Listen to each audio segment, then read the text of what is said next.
How to change screen recording resolution on Android. Hello everybody, this is Sabrina here to help you today. So without any further ado, let's get started.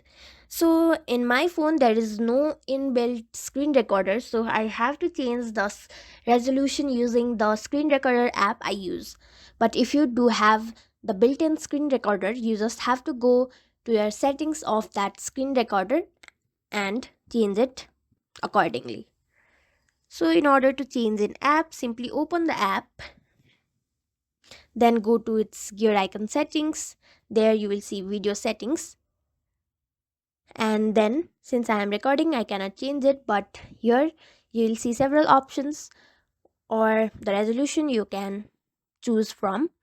And yeah, you will be able to do it. So that's it. Thank you for watching this video. Make sure to like, share and subscribe to our YouTube channel.